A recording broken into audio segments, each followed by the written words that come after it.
A Chance to Escape Murdoch'sembrace.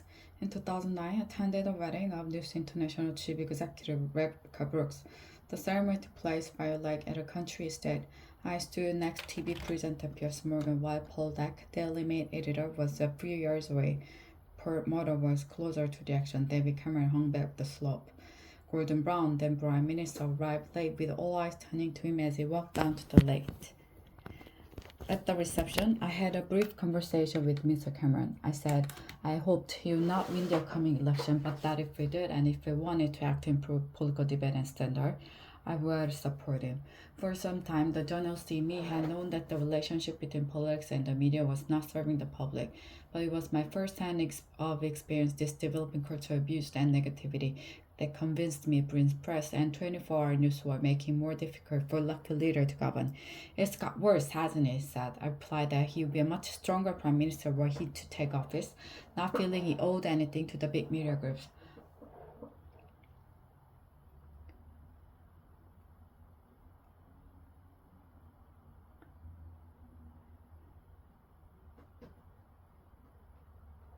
At that point, Mr. Murdoch joined us and we changed the subject. Perhaps we should not have done so, but we did, however, illustrated something of the dishonesty at the heart of what are essentially political and commercial relationship.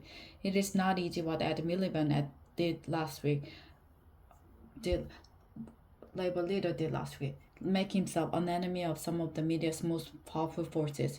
He was right that Labour got too close to News International, but he was also right that given the media bias against it, he knew why we tried to level the playing field. In my own defense, and as my dire short argued for some years with Tony Blair that we need to act on the culture of media.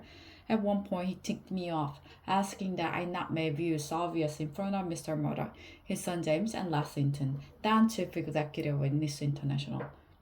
But ultimately, Mr. Blair thought the press had become a problem, but that given all our other priorities, people would now understand our taking them on. He also thought it would look like revenge for the fact they had turned against it. And there were political considerations too. Trying to govern in re-election is hard enough without the press being against you.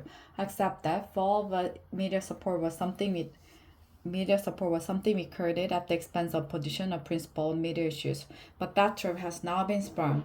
The latest revelation had forced the police, News International, and the government to act. The police will now be more vigorous. News International will continue with their kamikaze crisis management, which one day will be studied as a textbook case of how not to do it.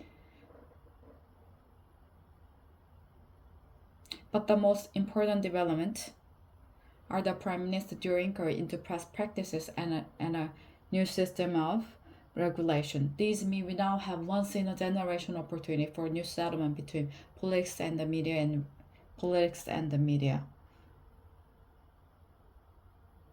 and the public. Nobody can argue that we have the press we deserve.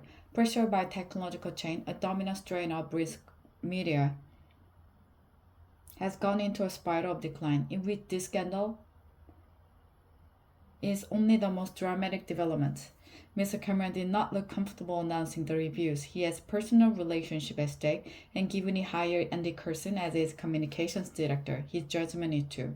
Already the backlash from part of the press has begun. They seek to maintain that anything but two slips of regulation is an assault on a free press. But Mr. Cameron did not look comfortable announcing the reviews.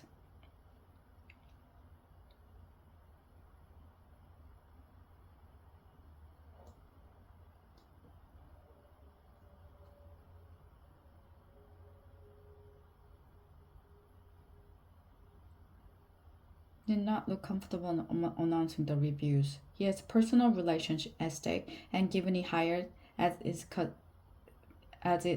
Coulson as his communications director, his judgment is too. Already the backlash from part of the press has begun as they seek to maintain that anything but two slopes of regulation is an assault on a free press. But Mr. Cameron must stand back from all that and ask himself what is the right thing to do. He did some of it last Friday. The judicial inquiry should be far-reaching. The news of the war is far from alone the usual dubious and illegal practices.